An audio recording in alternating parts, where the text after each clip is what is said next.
Em primeiro lugar, olá, boa tarde a todos. A gente está aqui nesse dia muito especial, né? Um cenário diferenciado, mas até acho que contribui para um clima, né? De maior aconchego poético. E acho que a nossa apresentação está feita, né? A gente participa do Mulherio das Letras e a partir do convite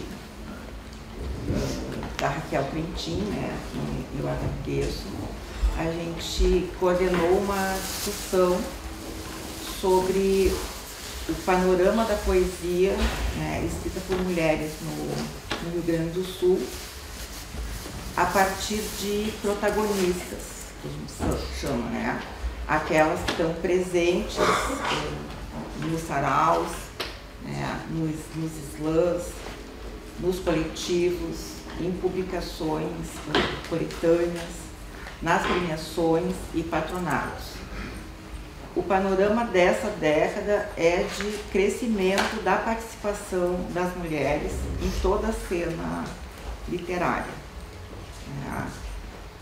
E de algumas, junto com esse crescimento, também um surgimento de uma diversidade de vozes e de temáticas, então, que a gente tentou localizar, né, com a presença ainda de algumas mais pioneiras, assim, que escrevem aí há 30 anos, né, mas de novos nomes nessa cena.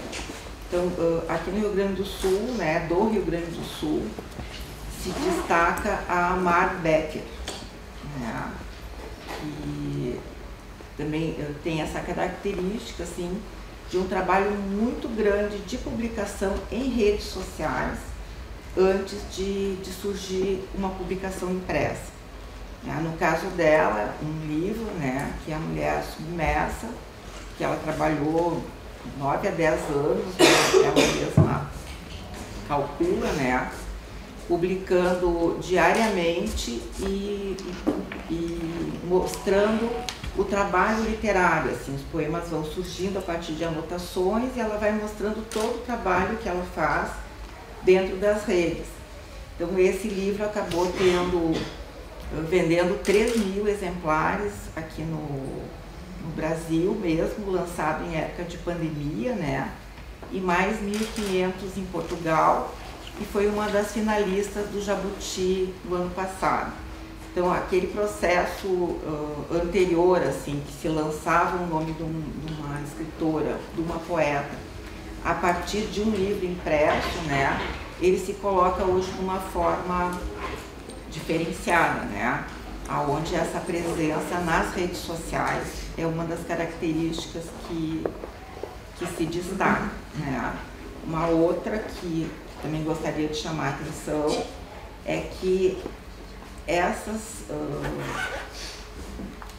nova, né, digamos, geração transita em todos os gêneros, né? Então, elas escrevem contos, né, romances, até a gente tem algumas aqui, né, que são poetas, sabe, novela, romances, né, a gente vai ver a vídeo performance, e dessa força dos saraus e do slam vai transferir para esses poemas uma oralidade, né, bastante grande. Daí eu já queria passar a palavra para as guias, né, começando pela Marian. Oi, boa tarde. Primeiramente, queria agradecer muito o convite, estou muito feliz de estar aqui. E, bom, eu preparei várias coisas, mas eu vou tentar me achar aqui entre a pouca luz e isto. Minha ideia é, eu vou ler sobre 3 poetas, Angélica Freitas, Gabriela Silva e Ana dos Santos. A minha ideia, em lugar de falar delas, é que elas falem por si. Então eu vou ler os poemas, eu organizei uns diálogos entre uns poemas e outros poemas. E eu vou indo, então eu vou tentar ser o mais precisa, assim como eu imaginei lá no meu canto, mas eu não sei se eu vou conseguir ler. Vamos ver. Porque eu sou meio... Olha que bonito. Só vou estar gritando parabéns. Tá, eu vou começar com a Angélica Freitas, tá? Família vende tudo. Família vende tudo. Uma avó com muito uso. Um limoeiro. Um cachorro cego de um olho. Família vende tudo. Por bem pouco dinheiro. Um sofá de 3 lugares, 3 molduras circulares. Família vende tudo. Um pai engravatado, depois desempregado. E uma mãe cada vez mais gorda do seu lado. Família vende tudo. Um número de telefone, tantas vezes cortado. Um carrinho de supermercado. Família vende tudo. Uma empregada batista, uma prima surrealista, uma ascendência italiana e golpista. Família vende tudo. 30 carcaças de peru do Natal e a fitinha que amarraram no pé do Júnior, no hospital. Família vende tudo. As crianças se formaram, o pai falhou, deve grana para o Banco do Brasil. Vai ser uma grande desova. A casa era do avô, mas o avô está com o pé na cova. Família vende tudo. Então já viu, no fim dá 500 contos para cada um. O Júnior vai reformar a piscina. O pai vai abrir um negócio escuro e pagar a Vila Alpina. Para seu pai, com muito uso, família vende tudo. Preços abaixo do mercado.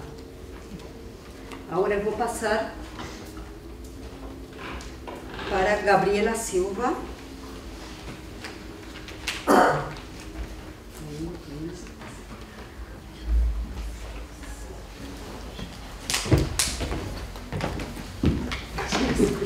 Ai, obrigada.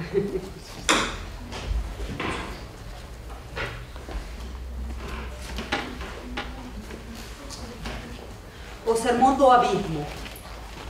Depois, é que eu acho que corta, se não poderia dizer os nomes dos livros, mas eu vou dar os dados depois, porque senão... O Sermão do Abismo. Olhamos nossas próprias mãos, mapas de nossos destinos, vazias, sob o silêncio do mundo. Percebemos a vida ainda em sono, através dos turvos sonhos de identidade.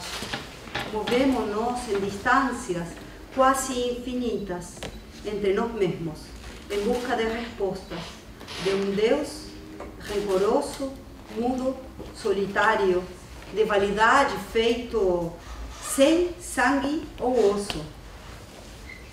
Morremos sob o jugo de uma mesma ideia do que talvez sejamos felizes na próxima chance.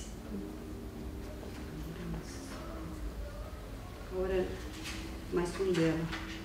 Instinto.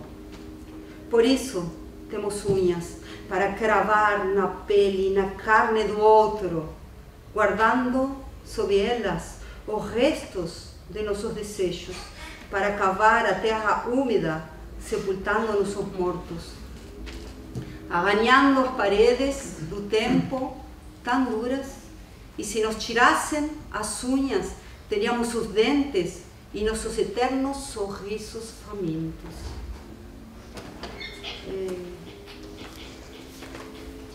Vou passar para um meu.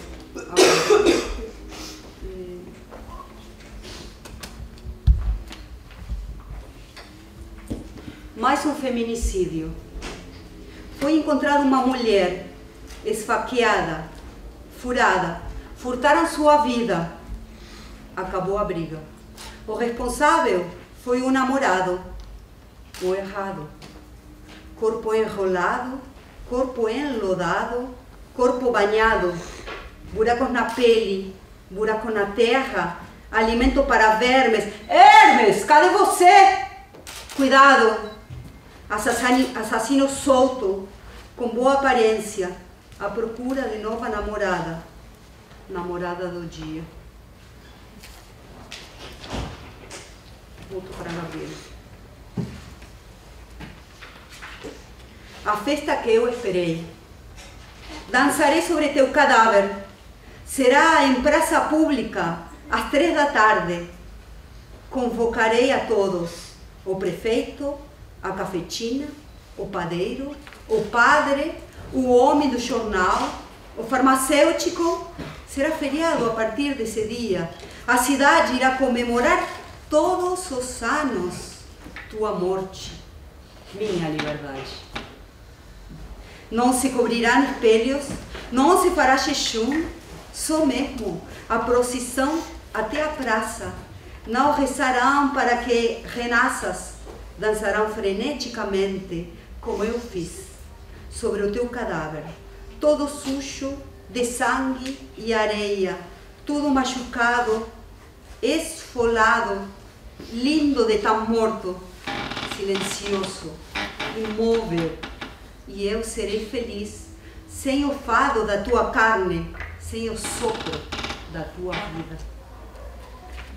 E agora vou passar para Ana dos Santos.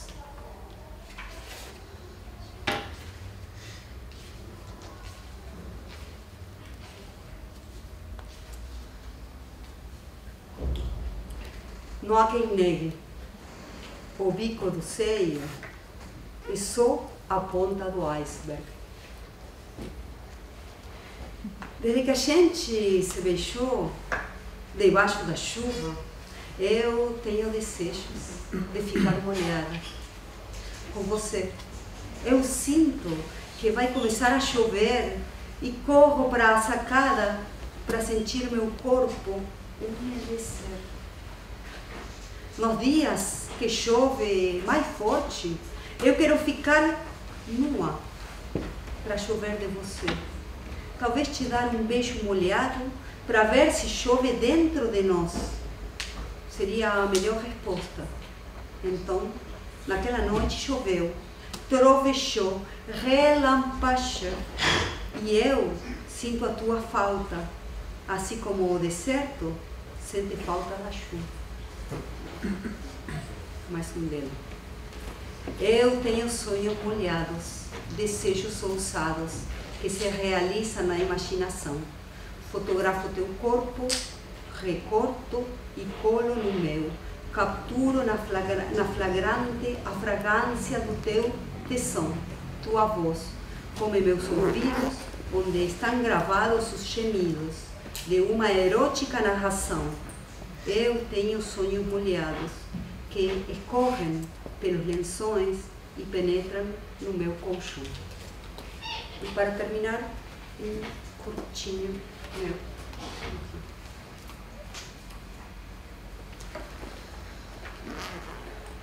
Preferências. Prefiro recorrer tu cuerpo, detenerme en tu ombligo, encontrarme con tus aguas caudalosas y bañarme en ellas.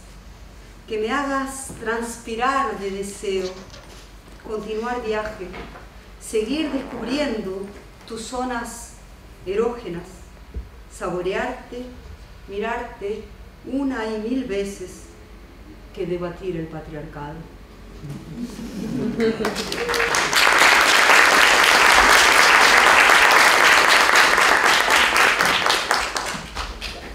Eu não sei como estamos de tempo para se eu falo alguma delas, ou se já passou a palavra para você.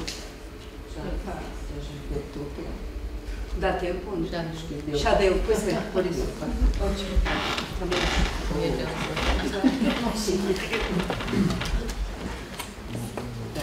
Agora sou eu. Precisam de dela também? Vou precisar. Bom, eu escolhi três poetas que são muito ativas no nosso cenário, principalmente no cenário sul rio-grandense, né?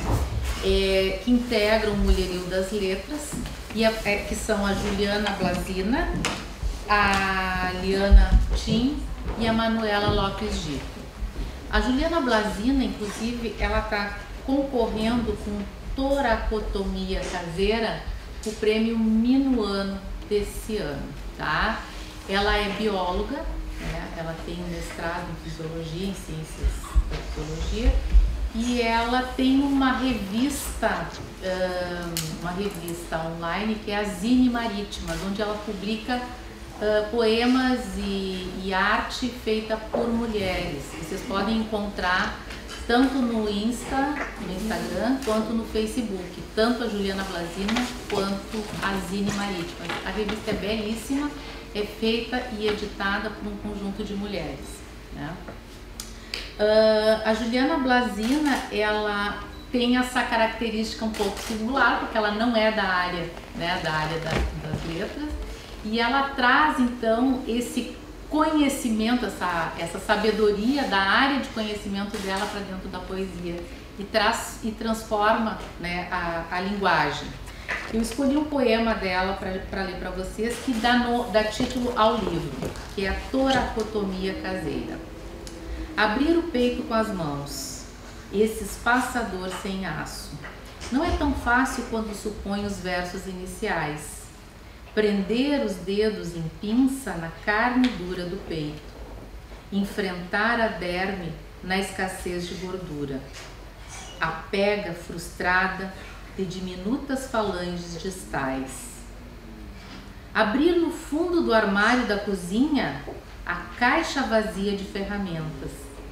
Tomar emprestado o alicate de Félix, o martelo Ivanova de avermelhar papel. Ter sobre a mesa um objeto em cada prato. Olhar sem a coragem necessária para tocá-los. Penso logo como seria manusear uma motosserra. E o abrir o peito não passa de um beliscão maldado. Algo jaz encerrado na escuridão do tórax. Esse é o poema que dá título ao livro da Juliana Blasina. Acho que vale a pena conhecer, vocês podem contatar ela diretamente nas redes sociais.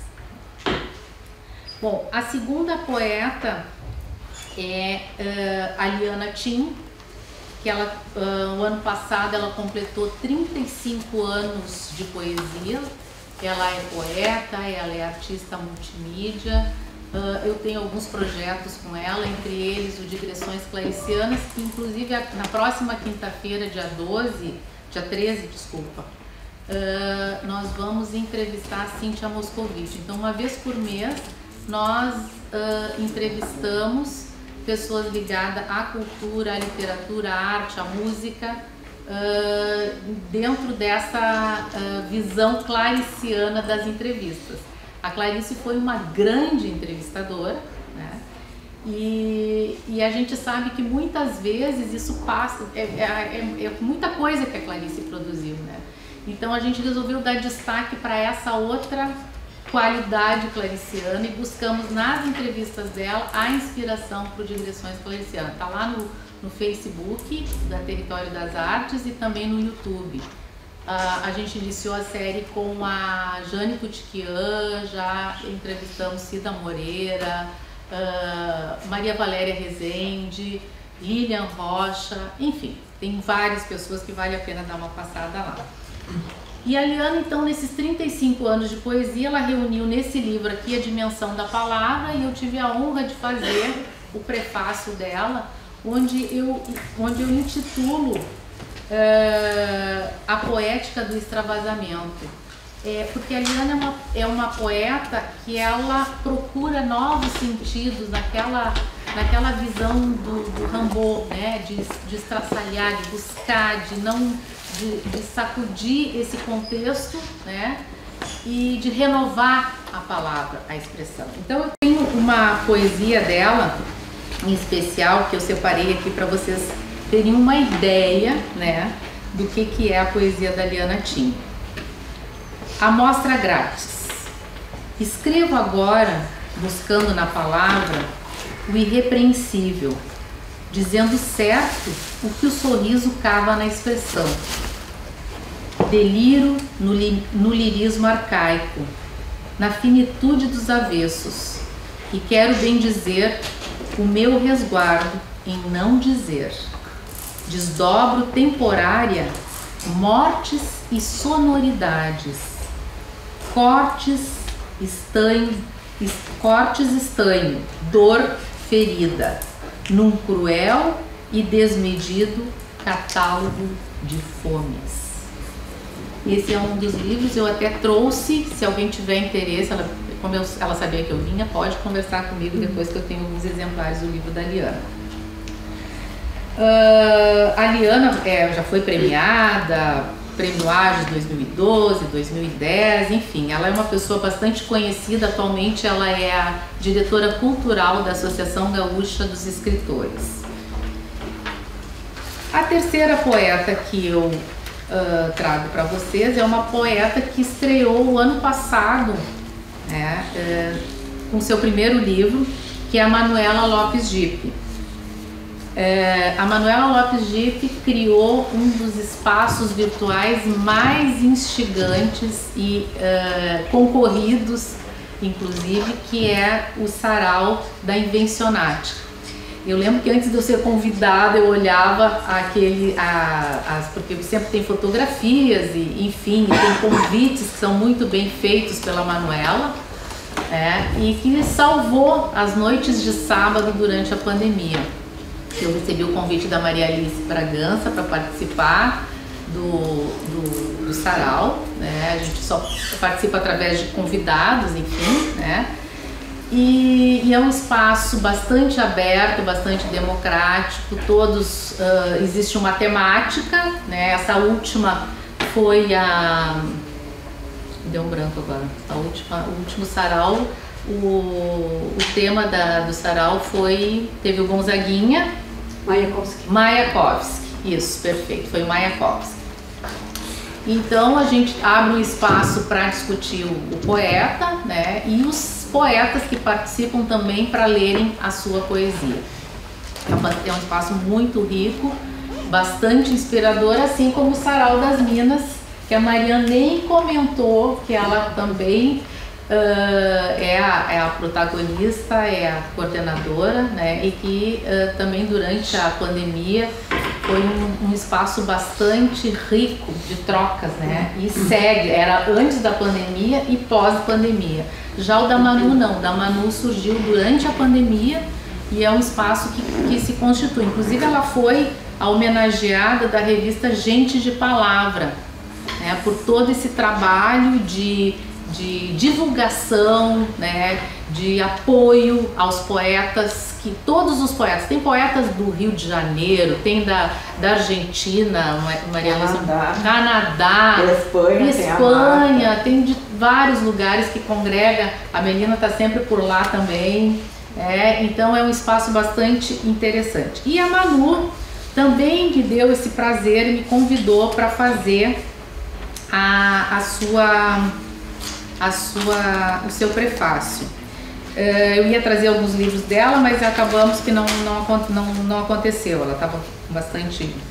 Enfim, o que a Manu traz de interessante na sua poesia? Ela é uma poesia que lembra muito, dialoga muito com a Flor Bela Espanca. Ela traz a questão do corpo, do sangue, da sensualidade, daquele jeito que a Flor Bela traz, né? Não é de um jeito piegas, é de um jeito instigante. Então acho que vale o livro que a Manu lançou, seu primeiro livro de poemas, Poemas para colocar dentro de uma garrafa. Isso, Poemas para colocar dentro de uma garrafa. Tá aqui. Então eu trouxe 2 poemas dela aqui para ler para vocês. Tá? São 2 poemas curtinhos. Entre linhas. A tua linha forma um ângulo com minha margem. A tua palavra conjuga o tempo com o meu verso. A tua letra pede meu assento. Trema. Outro. Nome teu. Quero poder dizer o teu nome, amor meu. Nome que com uma letra começa, que com outra letra termina. Quero poder dizer o teu nome todos os dias em voz alta, ou ofegante ao teu ouvido. Por ora, digo teu nome em silêncio, em pensamento, enquanto amo-te, sem intervalo, com um amor constante que me começa e um desejo latente que nunca termina. É um livro muito bonito, é um livro bastante interessante que veio então inaugurar, né, esse projeto poético da Manuela Lopes Dipp, que escreve desde criança, né, e que a partir então do sarau ela começou a trazer os seus poemas para o sarau, e eu acho que esses espaços eles validam a nossa escrita, né? Eu mesma escrevo há bastante tempo, mais ficção, mas durante a pandemia comecei no Sarau das Minas, no Sarau da Invencionática, comecei também a me dar esse direito de cometer poesia. E aí, as minhas publicações todas são virtuais no campo da poesia, né? E eu escolhi uma que eu acho que não sei se vocês conhecem ainda. Eu acho que eu não li ainda no sarau, e eu vou ler aqui então, em primeira mão. O poema que eu fiz tem muito a ver com esse momento que a gente está vivendo, e vocês vão entender por quê. O título é Carona Alheia. A raiva não me leva a armas, raiva, mas ao grito, e tinge de sangue o olho, sangue, raiva pela vergonha alheia, vergonha, cada uma que colha seus gravetos, e arda em sua própria fogueira, arda, raiva por nada acontecer, raiva por estender as mãos e retorná-las frias, mudo de canal em ira, e há mulheres se gabando, mulheres por serem de direita, não é qualquer mulher que enxerga a indecência patriarcal do capitalismo, patriarcal. A raiva é que me toma, raiva. Muitas são iguais a eles, muitas. É raiva que sinto, raiva, quando vejo mulheres sem decoro, mulheres em plácida carona, na morte das que lutaram, na morte, rasgando bandeira alheia. Esse é um poema.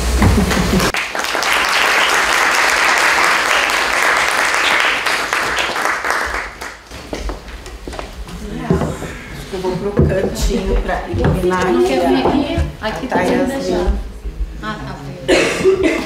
Aqui tá bem bom, tá, Yasmin? Quer sentar aqui? Mas acho que ela Não. para ler ajuda bastante. Bom, gente, boa tarde. Coisa maravilhosa, né? Escutar tantos poemas de mulheres incríveis. Eu espero trazer também poemas aqui bem marcantes para vocês. Eu vou falar de um recorte na poesia, que é da poesia negra, né? Ou negro-brasileira, ou afro-brasileira, ou afro-diaspórica, todos esses termos são utilizados. Mas eu quero falar do que move esses poemas. Né? São de poetas, todas do Rio Grande do Sul, que escrevem, se descobriram escritoras frequentando coletivos, saraus. Né? Foi nesses espaços que elas encontraram sua própria voz. No Sarau das Minas, no Sopapo Poético. O Sopapo Poético, ele é um sarau de poesia negra que acontece em Porto Alegre desde 2012 e é bem conhecido por lá. Né? E várias dessas poetas, né, elas começaram a escrever no sopapo poético.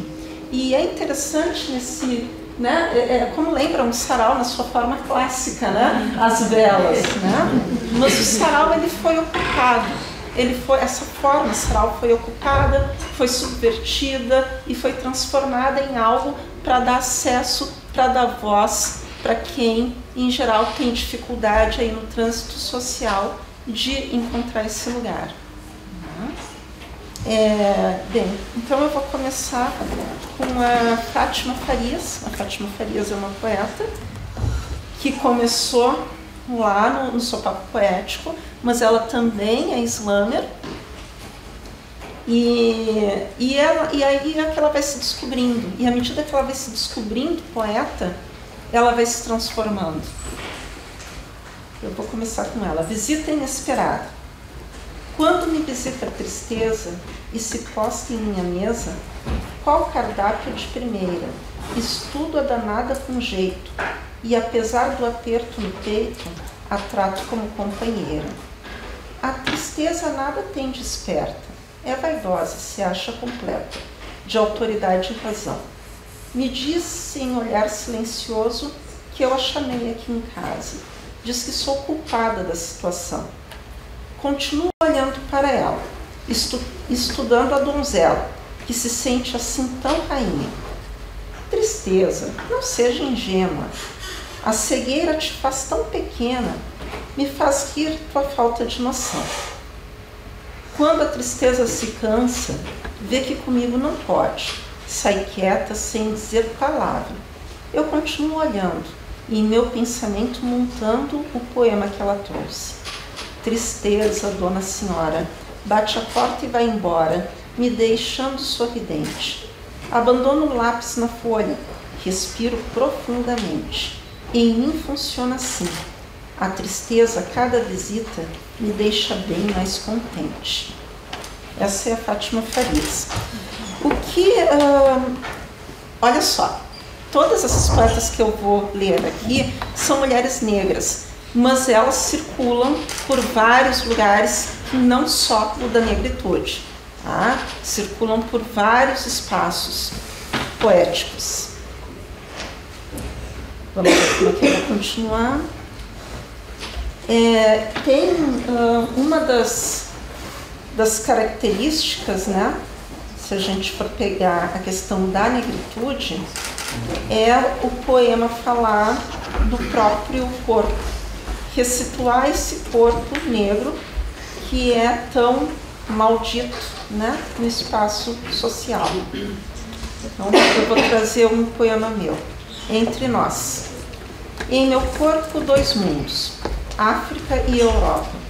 Europa domina a África, Europa subjuga a África. Europa vende espelhos, ignorantes de África. Em meu corpo, dois mundos, África se derrama sobre a Europa, resistência, palavra e ritmo. Em meu corpo, a revolta. Meu corpo em Europa, que não é Europa. Meu corpo em África, que não é África. Meu corpo novo mundo, em disputa. Meu corpo revolução.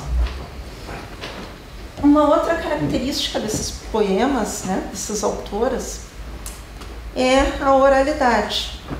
A oralidade, ela é um valor cultural das culturas afrodiaspóricas. O ritmo, o tambor. Então eu vou trazer um poema da Eliane Marques, que é um trecho, tá?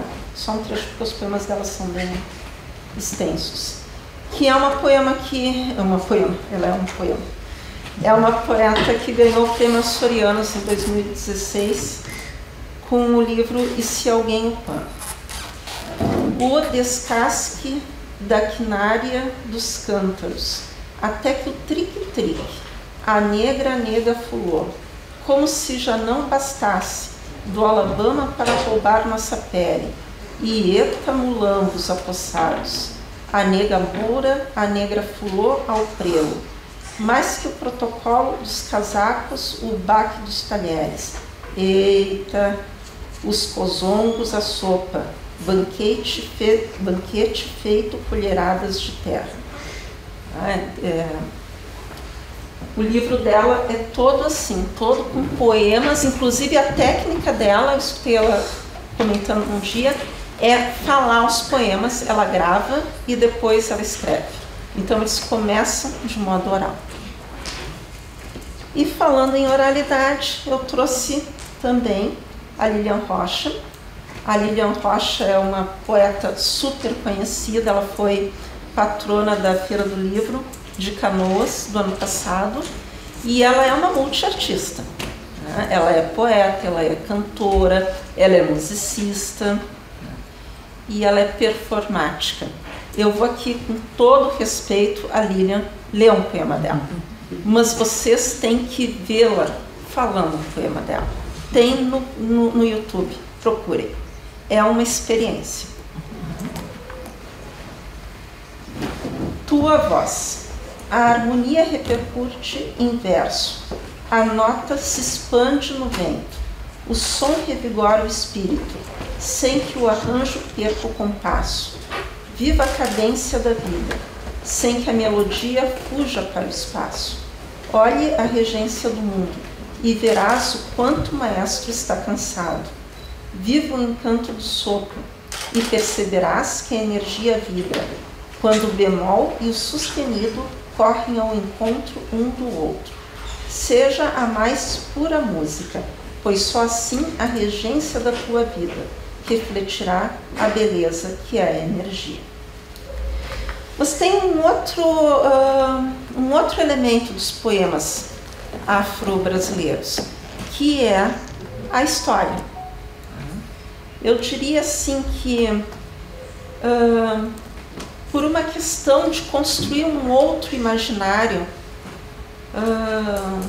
um outro espaço discursivo, a gente sente necessidade, então, de marcar esse corpo de um modo diferente e também de contar, recontar, reconstituir a nossa história, os nossos elementos históricos. E quando eu digo nossos, eu estou falando, sim, de nós, negras e negros, né? Mas é de vocês também, brancos, né? Estamos todos no Brasil, todos somos herdeiros dessa história. Essa poeta aqui é Fernanda Bastos, livro dessa cor. Ela faz algo que me emocionou a primeira vez que eu peguei profundamente.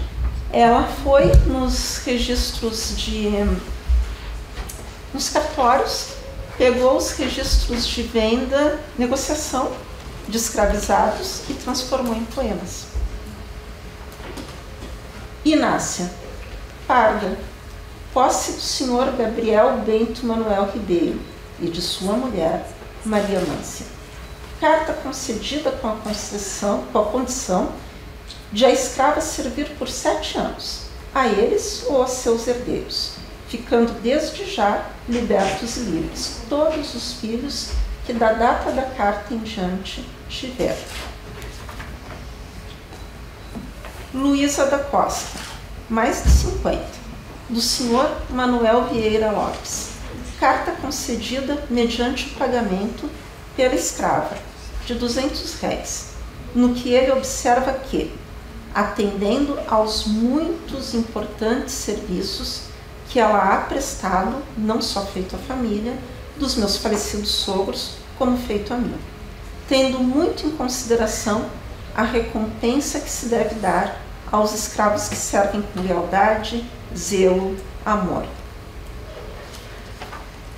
Ela pega cartas que são pura dor. São dor. Isso daqui é o registro oficial de uma dor.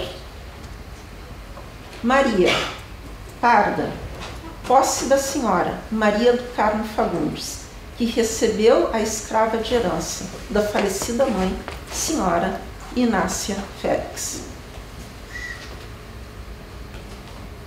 E nesse caminho também eu vou encerrar com um poema da Ana dos Santos, que a Maria já trouxe um poema dela, de outro livro, e eu achei muito legal isso, porque exemplifica bem que são poetas que transitam por vários espaços. Então ela tem um poema incrível que se chama Eu Não Esquecerei. Eu lembro do dia em que ouvi falar, ou melhor, eu li num livro, quer dizer, eu vi num programa, enfim, eu não esquecerei. O dia em que tive o conhecimento da árvore do esquecimento. Que nome horrível para uma árvore. Mas o que era mais horrível era a função que essa árvore tinha. Fazer esquecer quem você foi um dia. Não era a árvore da vida, era a árvore da morte. O sujeito devia caminhar em volta da árvore enquanto esquecia que era um africano livre, que tinha um nome e sobrenome, que pertencia a uma família e que teria que abandonar tudo e começar uma nova vida. Vida ou morte? Eu não esquecerei que naquela noite eu tive um sonho ou um pesadelo. Eu não esquecerei. Eu me vi atravessando o Atlântico Negro. O mar não era azul, era vermelho, de sangue. Eu me bati em esqueletos, crânios, monstros marinhos que comiam gente. Eu consegui escapar e alcançar a costa africana. Eu não esquecerei desse dia que eu retornei à minha terra natal, à minha mãe África. Eu lembro que estava diante da porta do não retorno. Eu ria, eu gargalhava e eu dizia, eu retornei, eu voltei, eu não esquecerei. Eu lembro daquele dia, daquele sonho. Eu em frente à árvore do esquecimento. Eu circulei a árvore de costas, eu fui lembrando que eu era feliz e eu sabia. Eu não queria embarcar naquele navio. Eu não esquecerei. Eu lembro da África antes da divisão, antes da expoliação, antes do assassinato do meu povo. Eu lembro, eu não esquecerei, que eu nasci em Wakanda e Wakanda é eterna em meu coração. Pisei firme naquele chão, naquele terreiro de consagração. Eu renasci dentro de uma flor. Eu não morri, eu lembro, eu não esquecerei. E não vou deixar que esqueça. É isso, gente. Obrigada.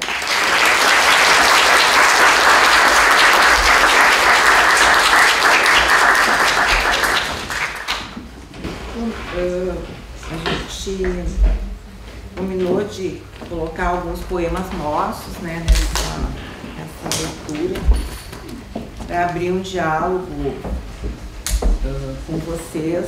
Então, eu queria ler um poema da Mar Becker, né?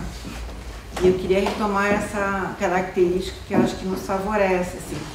Todas as poetas citadas, né? E mesmo esse universo de 45, né? Que é o mapeamento que a gente fez, podem ser lidas nas redes sociais. Então, assim, todos esses poemas que foram lidos aqui e outros também com essa riqueza que a Heloísa Buarque de Holanda, nesse livro que ela lançou, né, 29 poetas hoje, ela coloca inclusive um QR Code para a gente assistir essas poetas em performance, que a gente chama, né, porque é como a Yasmin frisou, assim, a gente se esforça para ler a Lilian Rocha, mas ver a Lilian Rocha, né, dizendo os poemas dela é uma experiência insubstituível, né? Assim como acontece com a aluna Vitrolira, né, a aluna Midrano e outras que a Heloísa cita.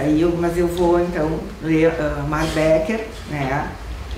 E está saindo um livro novo dela que chama Sal, está sendo impresso agora, mas muitos poemas foram lidos nesse processo de trabalho nas redes, né? Eu acho que isso é bem importante quando a gente se propõe a refletir, sabe, sobre como tá sendo construída, né, essa poesia agora, né, de observar esse movimento. Então eu escolhi este poema da Mar Becker que se chama Lesbos.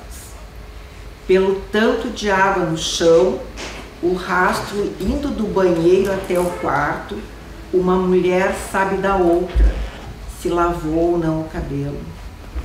Pelo desfiado da costura, percebe que aquela é a calcinha que ela mais usa.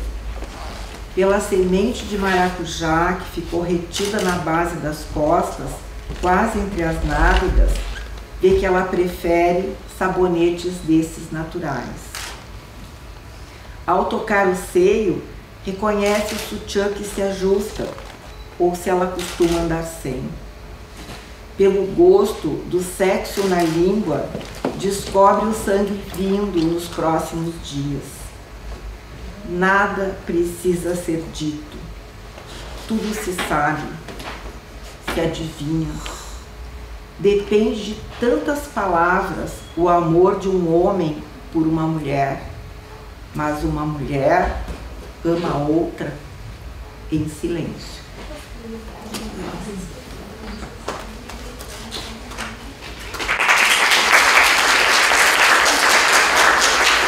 Eu vou terminar com o meu, né? Esse livro, Cartas que Não Escrevi, que se chama Corre um Coelho Branco com um Relógio. É preciso dizer que não se tem tempo. Não há tempo para viver, para respirar. Corre um coelho branco com um relógio. Atrasado, atrasado, sempre atrasado. É preciso ser ativo, produtivo. O tempo dos relógios está sempre a passar. É preciso dizer que não se tem tempo, ou ninguém vai lhe levar a sério. O tempo é mistério. O tempo não tem dono. Um relógio atrasado marca apenas o sono, nunca o sono.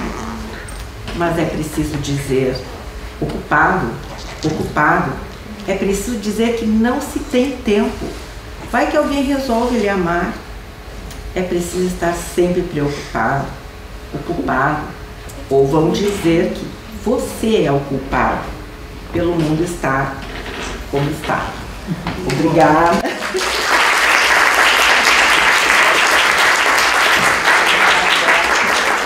A esse diálogo final com vocês, também se quiserem ler um poema de vocês. A gente está nesse clima de sarau, né? Tu tens mais algum da Lívia Rocha? Trouxeste um livro, né? Me emocionei agora, nós somos da Academia de Letras do Brasil, seccional Rio Grande do Sul, somos do grupo delas, escritores de Salvador. E somos, a voz dela é assim, né? É voz de homem. Tem uma voz potente, né? Ela é realmente muito forte. E uma performance Posso ler corporal. qualquer um poema de vocês? Não tem menina de tranças ali. Eu não tenho. Tu não trouxe meninos planos. Deixa eu procurar aqui. A Rede Ah, tem só- um dela, tem um vídeo dela também, a Rede, nem os poemas dela. Lembrando que hoje à noite nós teremos sarau lá, já aproveitando a oportunidade, lá no Old School Pub. E aí nós vamos ter a oportunidade de ler vários poemas. Então quem quiser ir, né, e compartilhar os seus poemas, inclusive, Estamos em Boca Luz também, né? teremos espaço para isso também. Mas vamos lembrar então só o Rui Barbosa aqui para esse momento encantador, né? Claro. E dizer uma coisa para vocês que está tão atual, né?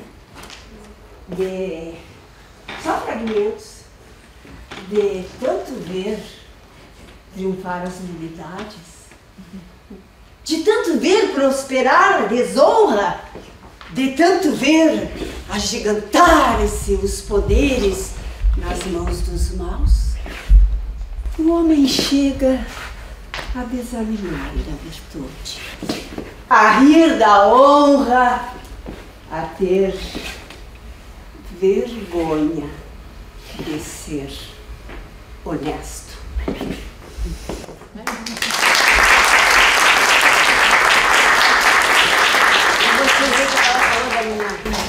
Colega e amiga. Consegui achar uma aqui da Lívia no Redicina, na página da... Tu achou também? Não. Negra, negra palavra bendita que saiu de tua boca como insulto e que transcende em minha dança, em minha história, em minhas crenças, em minha luta, em minha vitória, que corporifica em meu sorriso de perplexidade da tua pobre, medíocre ignorância. Lilian Rocha.